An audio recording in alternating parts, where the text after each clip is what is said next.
And updates के लिए bell icon पर प्रेस करें और ऑल पर सेट करें। शुरू करते हैं अल्लाह के बाबरकत नाम से जो बड़ा मेहरबान और नहायत रहम वाला है। तमाम तारीफ़ें मेरे अल्लाह रब्बुल इज़्ज़त के लिए हैं। खौफनाक कहानियों के मुअज़्ज़ज़ नाज़रीन को मेरी तरफ से अस्सलाम वालेकुम। उम्मीद करती हूँ आप सब लोग खैरियत से होंगे, जहाँ होंगे खुश होंगे।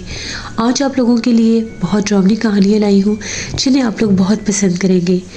आज की पहली खौफनाक कहानी सुहेल शेयर कर रहे हैं। सुहेल कहते हैं, मैं लाहौर का रहने वाला हूँ और आज आपके साथ अपनी ज़िंदगी में पेश आने वाली बहुत ही ज़्यादा डरावनी कहानी शेयर करना चाहता हूँ। आज से 18 बरस पहले की बात है। मुझे कराची अपने चाचू के बेटे की शादी में जाना था।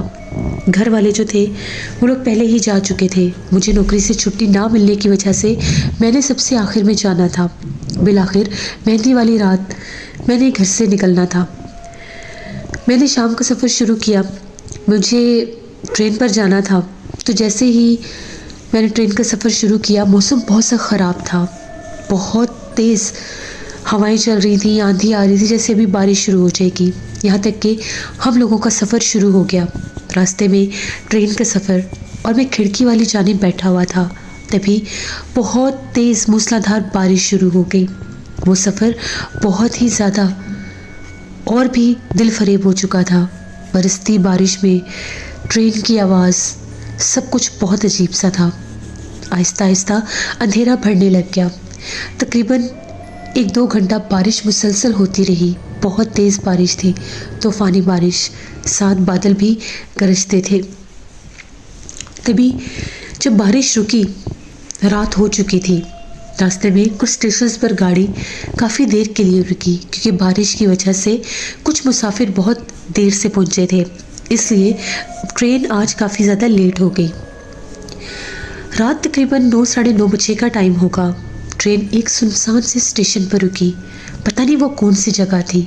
बारिश रुक चुकी थी लेकिन हवा अभी भी बहुत ठंडी चल रही थी। सभी मुसाफिर चाय पीना चाहते थे। ट्रेन की एक तरफ एक पुराना सा चाय का होटल भी था।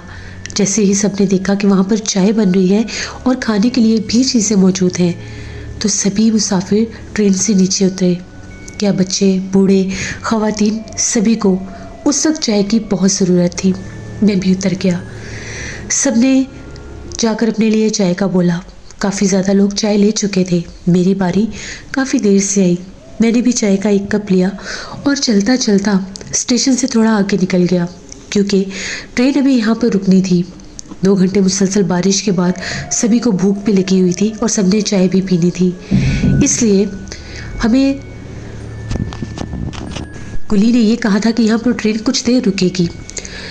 मैं भी जैसे ही चलता चलता थोड़ा सा आगे निकल आया। सुनसान वीरान, बहुत सुनसान जगह थी। काफ़ी घने दरख्त थे। आसपास की आबादी शायद काफ़ी दूर थी। जो ही मैं आगे बढ़ने लगा, मेरे कानों से एक आवाज़ टकराई। मुसाफिर काफ़ी पीछे थे। ट्रेन काफ़ी लंबी थी। मैंने जैसे ही उस आवाज़ पर गौर किया, वो आवाज़ जिस तरह से किसी मर्द की थी। वो चिल्ला रहा था, वो मदद के लिए पुकार रहा था। मुझे बिल्कुल भी समझ में नहीं आ रहा था कि ये आवाज़ें किस जानिब से आ रही हैं। फिर मेरे जहन में ये ख्याल आया कि शायद कहीं कोई मुसाफिर ना हो, किसी मुसीबत में हो सकता है उस जानिब कोई रफ़ाए हाजत के लिए गया हो, तो मुझे जाकर देखना चाहिए। मेरी बस यही गलती थी। मैंने किसी को भी मदद के लिए नहीं पुकारा और उस जानिब चलने लगा। मेरे पास एक छोटा सा मोबाइल था जिसमें टॉर्च भी था। मैं अपने मोबाइल की टॉर्च ऑन किए उस आवाज़ की जानिब बढ़ने लग गया। जैसे मैं बढ़ता जा रहा था, वो आवाज़ मेरे करीब से करीब तर होती जा रही थी, यहाँ तक कि मैं स्टेशन से काफ़ी पीछे वीराने की तरफ निकल आया। मुझे डर भी था कि बारिश हुई हुई है, यहाँ पर कोई सांप वगैरह ना हो, लेकिन वहाँ पर अब मुझे खुद को रोकना भी नहीं था क्योंकि कोई मदद के लिए चिल्ला रहा था, पुकार रहा था। जो ही मैं उन दरख्तों की जानिब बढ़ा, मैंने उसे आवाज़ें देना शुरू कर दी और मैं उससे ये पूछ रहा था कि तुम कौन हो, मेरी बात का जवाब दो, तुम किस जानिब हो। बस वो रो रहा था और चिल्ला रहा था और ये कह रहा था कि मेरी मदद करो। मैं थोड़ा सा और आगे बढ़ा तो मुझे ऐसा लगा कि बिल्कुल सामने दरख्तों में जिस तरह से वो मौजूद है। मैंने उसे फिर मुखातिब किया। थोड़ा सा आगे बढ़ा तो मुझे जिस तरह से एक वजूद नज़र आया, वो दरख्त के साथ बैठा हुआ था। मैंने उससे पूछा कि भाई तुम कौन हो और क्यों चिल्ला रहे हो। उस वक्त मुझे सिर्फ उसका आधा जिस्म ही नज़र आ रहा था, शायद उसकी टांगे। बहुत अजीब मंजर था। वो जो कोई भी था वो ज़मीन पर लेटा हुआ था। जैसे ही मैं उसके करीब बढ़ा तो एकदम से मेरी नज़र, मेरी टॉर्च की रोशनी से जब मेरी नज़र उसके पूरे वजूद पर गई तो वो कोई इंसान नहीं था, वो कोई सर कटा था। वो सिर्फ एक धड़ था जो खौफनाक आवाज़ें निकाल रहा था, और उसका कटा हुआ सर दूर पड़ा हुआ था जो खौफनाक तरह से आवाज़ें निकाल रहा था, और उसकी आंखें जल रही थीं। मैंने अपनी जागती आंखों से एक सुनसान वीरान स्टेशन के एक पुरसरार जंगल में एक सरकटे को देखा। मेरे रोंगटे ही खड़े हो गए। मुझे तो समझ में नहीं आया कि यह है क्या। चाय का कप मैंने वहीं फेंका और मैं चीखें मारता हुआ वापस भागा। मेरी चीखों के साथ साथ उसकी चीखें भी फिजा में गूंज रही थीं, और वो बार बार मुझे बुला रहा था कि मत जाओ, मेरी बात सुनो, मेरी मदद करो। लेकिन मेरी हालत बहुत गैर थी। मैं उस वीराने से तो बाहर निकल आया, लेकिन ट्रेन की पटरी के पास पहुंचकर मैं बहुत ज़ोर से चिल्लाया, वहीं गिरा और बेहोश हो गया। मुसाफिरों ने मुझे वहाँ पर चिल्लाते, भागते और गिरते देख लिया था। बहुत से लोग मेरी जानिब भागे। मुझे उठाकर स्टेशन के एक बेंच पर लिटाया गया। तकरीबन 15-20 मिनट के बाद मेरी आंख खुली। मैं खौफ से थर-थर कांप रहा था। उस वक्त वहाँ पर वो स्टेशन मास्टर भी था और चाय के ढाबे वाला भी। वो सब मेरे आसपास थे और वो पूछने लगे कि तुम उस जानिब क्यों गए थे। मैंने उन्हें बताया कि मैं चाय पी रहा था। तभी मेरी कानों में किसी की आवाज़ टकराई। वो मदद के लिए पुकार रहा था। मुझे लगा कि कोई मुसाफिर होगा। मैंने उस जानिब एक सरकटे को देखा है। 5 लोगों को मेरी बात पर यकीन नहीं आया जो वहाँ के मुसाफिर थे ट्रेन के। लेकिन स्टेशन मास्टर ने जब बताया कि ये झूठ नहीं बोल रहा, ये सच कह रहा है। स्टेशन की पिछली जानिब जो वीराने हैं वहाँ पर एक सरकटा रहता है। वहाँ पर एक नहीं, बहुत से जिन्नात, भूत प्रेत का बसेरा है। अक्सर हमें ऐसी आवाज़ें सुनाई देती हैं। आधी रात के बाद इस ट्रेन की पटरी पर बहुत अजीबोगरीब माजरे होते हैं। अजीबोगरीब वजूद यहाँ पर बैठे दिखाई देते हैं। कभी वो किसी जानवर की शक्ल में होते हैं तो कभी किसी इंसान की शक्ल में। तभी जो चाय वाला था वो भी बोला। उसने ये कहा कि मैंने भी यहाँ पर बहुत से पुरसरार वाक़यात देखे हैं, इसीलिए मैं ट्रेन के इस टाइम के बाद यहाँ पर कभी भी नहीं रुकता। जंगल की उस जानिब से वो अक्सर इंसानों के रूप में भी अपना आप जाहिर करते हैं। वो सामने आते हैं जिनको देखकर साफ पता लग जाता है कि वो कोई इंसान नहीं है। क्योंकि पहले मैं अपने चाय वाले होटल पर मिठाई भी रखता था, तो जंगल के उस वीरानों से अजीबोगरीब हुलिये के लोग आते थे। उनके लिबास भी बहुत अजीब होते थे, उनके चेहरे और वजूद भी बहुत अजीब होते थे, और बाज़ औक़ात उनकी ज़ुबानें भी बहुत अजीब होती थीं जिनकी मुझे समझ में नहीं आता था, लेकिन वो मिठाई की तरफ इशारा करते थे। एक रात की बात है, 10 बजे का टाइम था। मैं भी होटल पर ही बैठा था। उस दिन काफ़ी ज़्यादा तादाद में मैंने मिठाई बनाई थी। तभी एकदम से उस जानिब से 3 आदमी आए। वो बहुत दराज कद थे। उनकी बहुत बड़ी बड़ी आंखें थीं। उनकी आंखों में और आईब्रो में काफ़ी ज़्यादा गैप भी था। उन लोगों ने मुझसे मिठाई मांगी। उनकी ज़ुबान की तो मुझे समझ नहीं आ रही थी। जैसे मैंने उनको मिठाई दी, उन तीनों ने मिठाई ली। जब मुझे पैसे देने के लिए हाथ बढ़ाए तो उनकी 4 उंगलियां थीं। मैं समझ गया कि कोई और मखलूक है। उसी टाइम वो मिठाई लेकर मेरे सामने जो ही उस पटरी के उस पार जाने लगे, वो गायब हो गए।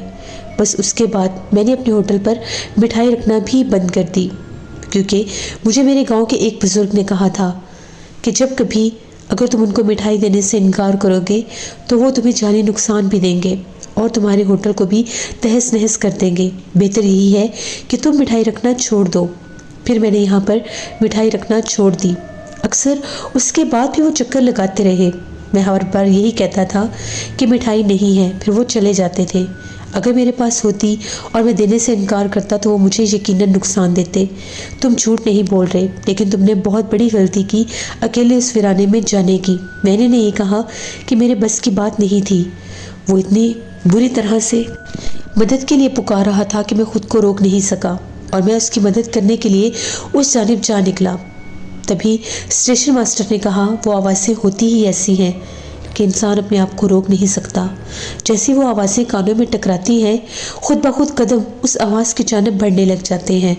मैंने भी अक्सर उस सरकटे को रात के पिछले पहर में ट्रेन की पटरी के दरमियान खड़े हुए देखा है। कभी वो खड़ा होता है और कभी वो इस ट्रेन की पटरी पर चल फिर भी रहा होता है। ये बातें सुनने के बाद बहुत से मुसाफिर डर गए और अपने बच्चों को लेकर वो सब ट्रेन में सवार हो गए।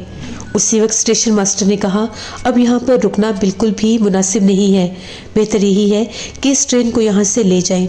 तभी हमारी ट्रेन ने दोबारा सफ़र शुरू किया। मैं बहुत खौफजदा था, मेरी आंखों के आगे से वो मंजर हट ही नहीं रहा था। बहुत से मुसाफिर बार बार मेरे पास आते थे और उस वाक़े के बारे में पूछ रहे थे। मैं थक गया था बता कर। जैसे ही मैं बाहर की जानिब देखने लगा, अभी वही हिस्सा था उसी स्टेशन का पुरसरार जंगल। हमने वहाँ पर बहुत से अजीबोगरीब मखलूक़ात को देखा। ऐसे लगता था कि उन वीरानों में वो मखलूक़ात भाग रही हैं। उनकी चीखों पुकार सुनाई दे रही थी। आबादी शायद वहाँ से दूर दूर तक नहीं थी, क्योंकि उसके आसपास कुछ पुराने गांव लगते थे। जब कभी वहाँ से किसी मुसाफिर ने आना होता था तो उस स्टेशन की तरफ वो आते थे। मैंने अपनी आंखों से जागते हुए उस मखलूक को देखा। जब मैं वहाँ पर कराची पहुँचा, मेरी तबीयत काफ़ी ख़राब रही, काफ़ी मुझे बुखार भी रहा। मैंने घर में भी ये बात सबको बताई। सब ने मुझे यही मशवरा दिया कि मुझे किसी आमिल के पास जाकर, किसी बुज़ुर्ग के पास जाकर, किसी साहिब इल्म के पास जाकर दम वगैरह करवाना चाहिए। उसके बाद मैं अपने ही कज़न के साथ एक मुफ्ती साहब के पास गया। उनको जाकर वहाँ का सारा माशरा बताया तो उनका भी यही कहना था कि जो वीराने होते हैं, जो जंगलात होते हैं, जहाँ पर इंसानों की आमदोरफ्त नहीं होती, वहाँ पर जिन्नात का बसेरा ऐसे ही होता है। और सरकटा भी जिन्नात की ही एक किस्म है। इनका धड़ जो होता है वो बहुत कदावर होता है और इनका सर जो होता है वो इनके तन से जुदा होता है। बाज़ औक़ात तो ये सरकटे अपना कटा हुआ सर हाथ में लेकर घूमते हैं, लेकिन बाज़ औक़ात सिर्फ़ और सिर्फ इनका धड़ ही दिखाई देता है। ये बहुत भयानक मखलूक होती है। सरकटे को दियोगे ही एक किस्म भी कहा जाता है। माना यह जाता है कि जिस जगह पर किसी सरकटे का बसेरा हो जाए, वहाँ पर कोई भी आबादी, कोई भी इंसान नहीं रह सकता, क्योंकि ये उस जगह को कभी भी आबाद होने नहीं देते। उसके बाद हम सारी फैमिली मिलकर वापस अपने शहर आए लाहौर। मैं उस जगह के बारे में आज भी सोचता हूँ तो मेरे रोंगटे खड़े हो जाते हैं। ये मेरी एक कहानी थी जो मैंने आपके साथ शेयर की। बहुत शुक्रिया सुहेल आपका। इससे ये थी आज की खौफनाक कहानी। अपना फीडबैक मुझे ज़रूर दें, आप लोगों को कैसी लगी। आप लोग भी अपनी खौफनाक कहानियाँ शेयर कर सकते हैं डिस्क्रिप्शन बॉक्स में दिए गए ईमेल आईडी nushinvik57@gmail.com पर। इसके अलावा आप लोग मुझे कमेंट बॉक्स में भी स्टोरी शेयर कर सकते हैं। कुछ मसरूफियत की वजह से मैं हॉरर स्टोरीज उर्दू पर स्टोरी पोस्ट नहीं कर पा रही। इंशाल्लाह कल से वहाँ से रेगुलर स्टोरी आएगी। उस चैनल को भी सब्सक्राइब करें और विजिट करें। अपना बहुत सा ख्याल रखिएगा। अपनी ढेरों दुआओं में मुझे, मेरी फैमिली, मेरे पूरे पाकिस्तान को याद रखिएगा। Thank you for listening my stories. Stay blessed. Allah निगहबान।